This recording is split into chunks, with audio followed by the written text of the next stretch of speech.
This crazy thing happened where people on social media started requesting I write songs about different topics, and I chose to rise to that occasion.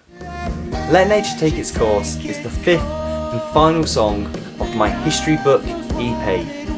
An EP that features songs about the 7/7 bombings, the Birmingham bin strike, the felling of the Sycamore Gap tree, the Irish Famine, and Beavers being reintroduced to UK Waterways. Yes, on social media I did have fun with the word beaver and the different connotations that can have. But in terms of the song itself, I did take the topic seriously and I found it quite inspiring. I really liked this request. Furthermore, the request came from someone who had before messaged me on Instagram. It was a username I recognised. I think he's a genuine fan, and I think the comment came out of a place of good faith.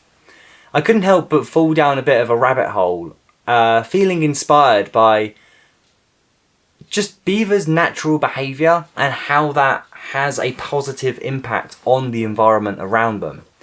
This song is a bit of a slow burner. It does take a couple of minutes to get to its chorus, but artistically I stand by the long time I take where I really explain what beavers' behaviours are and how that impacts the environment around them. And indeed, there is a point of view in those lyrics. You know, an onlooker might see this and think it's bedlam, that it's insanity. But actually it is Mother Nature doing its bit to preserve the environment. This is kind of my Save the Planet song, my climate change anthem, but I stand by that. It is a cause that I believe in, and I like that topic sitting alongside these other ones on this EP. Generally when I write songs, I write in quite a traditional manner. There are very clear sections. The verse and the chords might have different chords, very different melodies. They're clearly different from one another while belonging in the same song. With Let Nature Take Its Course, I took an approach that's very different to me, but is very common in modern pop music, that of the 4-chord loop. So the 4 chords that you hear at the start of the song are the same 4 chords throughout. And that really changed my process in terms of writing. In a way, it kind of opened things up. I really experimented and played around a lot more with the melodies.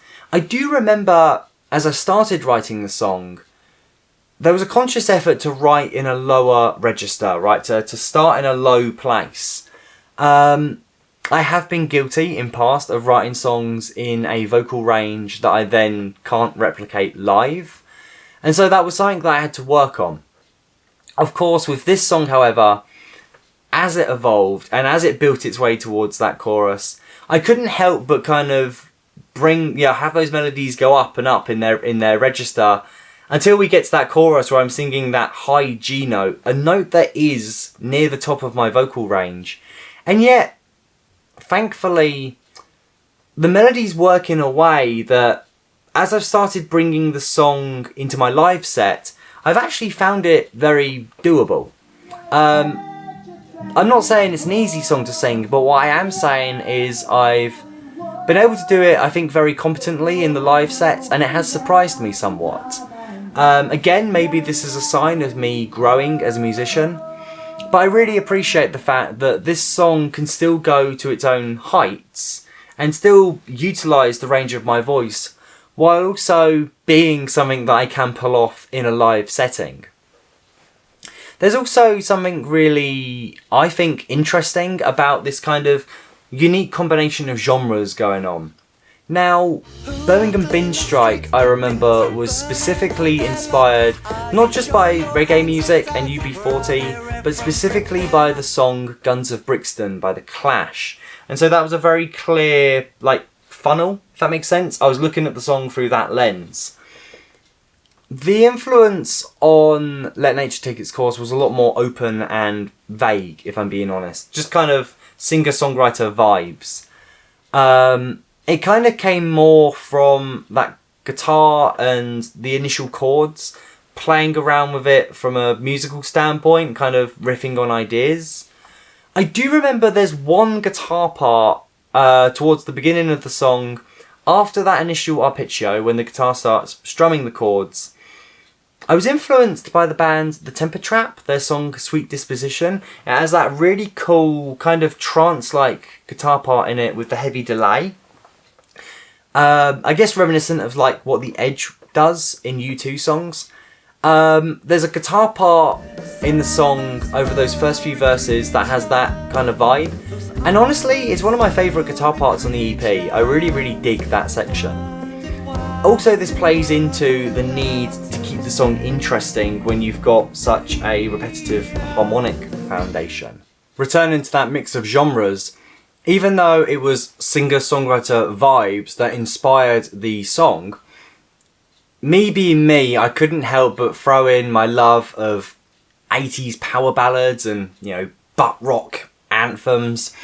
And you can really hear that with the approach to the vocals, especially after that first chorus. It kind of stays in that high range, really kind of like rock style of singing. You can call it strained if you want.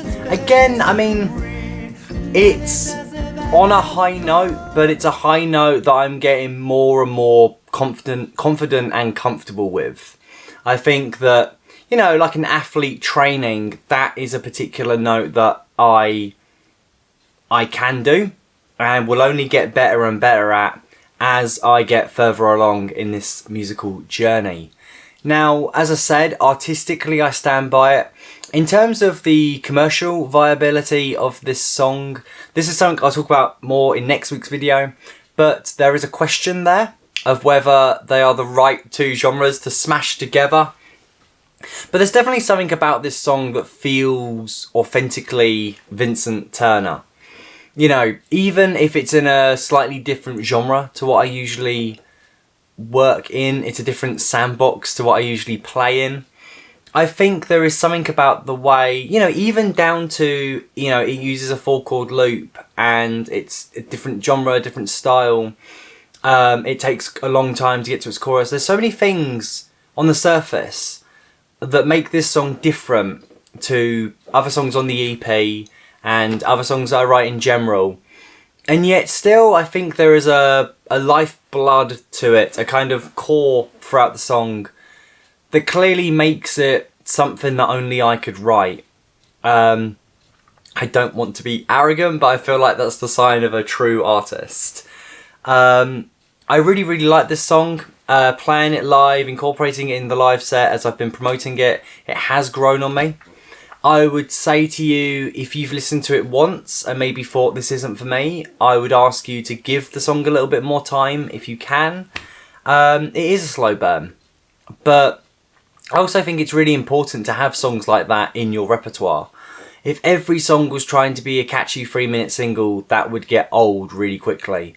And I think it's really important for there to be variety and diversity in songwriting and songwriting techniques. It's been a real ride working on the History Book EP. I absolutely stand by it. It's been a real ride. I'm not going to keep doing request songs for the rest of my career. I do intend the next project to return to being something personal to me. But right now, I'm really enjoying promoting this EP, embracing these songs. I think this is a really good body of work that I've put out, and I really hope you guys enjoy it too. I hope you've enjoyed this video, and I very much hope to see you in the next one.